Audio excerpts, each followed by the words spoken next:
अछूत कौन? कहानी महात्मा बुद्ध से संबंधित। महात्मा बुद्ध प्रवचन सभा में आकर मौन बैठ गए। शिष्य समुदाय उनके इस मौन के कारण चिंतित हुए कि कहीं वे अस्वस्थ तो नहीं हैं। आखिर एक शिष्य ने पूछ ही लिया, भंते, आप आज इस तरह मौन क्यों हैं? वे नहीं ही बोले तो दूसरे शिष्य ने फिर पूछा, गुरुदेव, आप स्वस्थ तो हैं? बुद्ध फिर भी मौन ही बैठे रहे। इतने में बाहर से एक व्यक्ति ने जोर से पूछा, आज आपने मुझे धर्मसभा में आने की अनुमति क्यों नहीं दी? बुद्ध ने कोई उत्तर नहीं दिया और आंखें बंद कर ध्यानमग्न हो गए। वह बाहर खड़ा व्यक्ति और जोर से बोला, मुझे धर्मसभा में क्यों नहीं आने दिया जा रहा है? धर्मसभा में बैठे बुद्ध के शिष्यों में से एक ने उसका समर्थन करते हुए कहा, भंते, उसे धर्मसभा में आने की अनुमति प्रदान कीजिए। महात्मा बुद्ध ने आंखें खोलीं और बोले, नहीं, उसे अनुमति नहीं दी जा सकती है क्योंकि वह अछूत है। अछूत? मगर क्यों? सारे शिष्य सुनकर आश्चर्य में पड़ गए कि भंते, यह छुआछूत कब से मानने लग गए? महात्मा बुद्ध ने शिष्य समुदाय के मन के भावों को ताड़ते हुए कहा, हाँ, वह अछूत है। वह आज अपनी पत्नी से लड़कर आया है। क्रोध से जीवन की शांति भंग होती है। क्रोधी व्यक्ति मानसिक हिंसा करता है। इस क्रोध के कारण ही शारीरिक हिंसा होती है। क्रोध करने वाला अछूत होता है क्योंकि उसकी विचार तरंगें दूसरों को भी प्रभावित करती हैं। उसे आज धर्मसभा से बाहर ही रहना चाहिए।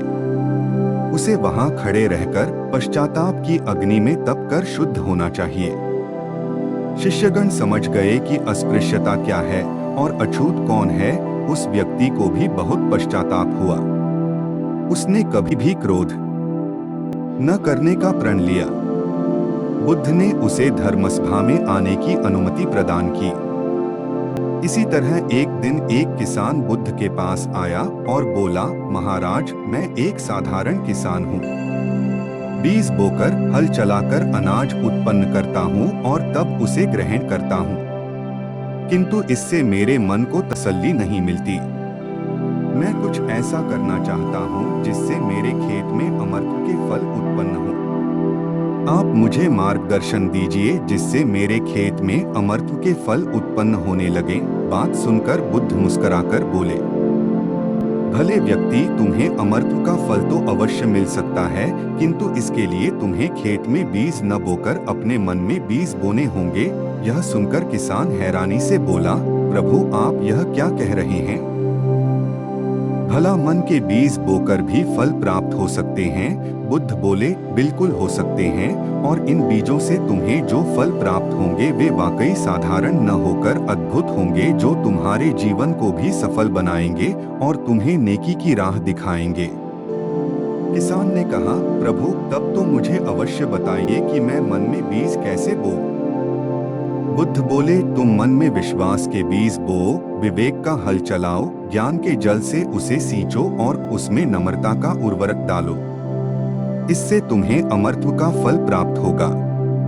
उसे खाकर तुम्हारे सारे दुख दूर हो जाएंगे और तुम्हें असीम शांति का अनुभव होगा। बुद्ध से अमृत के फल की प्राप्ति की बात सुनकर किसान की आंखें खुल गईं। वह समझ गया कि अमृत का फल सद्विचारों के द्वारा ही प्राप्त किया जा सकता है। इसी तरह महात्मा बुद्ध जी वर्मन में निकल थे। आम्रपाली बौद्ध काल में वैशाली के वृज्र संघ की इतिहास प्रसिद्ध लिच्छवी राजनृत्यांगना थी। इनका एक नाम अम्बपाली या अम्बपालिका भी है। आम्रपाली अत्यंत सुंदर थी और कहते हैं, जो भी उसे एक बार देख लेता वह उस पर मुग्ध हो जाता था। अजातशत्रु उसके प्रेमियों में था और उस समय के उपलब्ध साहित्य में अजातशत्रु के पिता बिंबसार को भी गुप्त रूप से उसका प्रणयार्थी बताया गया है। आम्रपाली को लेकर भारतीय भाषाओं में बहुत से काव्य, नाटक और उपन्यास लिखे गए हैं।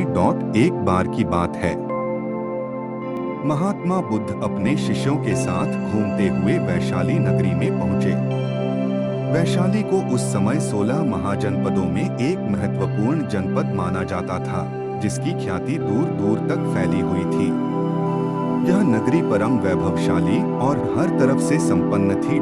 महात्मा बुद्ध के आने की बात पूरे नगर में फैलते देर न लगी। जिसे जब पता चलता वह तभी उनसे मिलने पहुंच जाता और उनके उपदेश सुनकर खुद को भाग्यशाली समझता। बुद्ध का चरित्र ही ऐसा प्रभावशाली था कि उनसे प्रभावित हुए बिना कोई नहीं रह सका। उस नगर की गणिका और राजनर्तकी आम्रपाली भी बुद्ध से मिलने की इच्छुक थी। वह खुद महात्मा बुद्ध के पास चलकर आई और उन्हें अपने घर भोजन के लिए आमंत्रित किया। उसने इतने सरल और प्रेम भाव से बुद्ध से विनती की कि बुद्ध मना नहीं कर सके।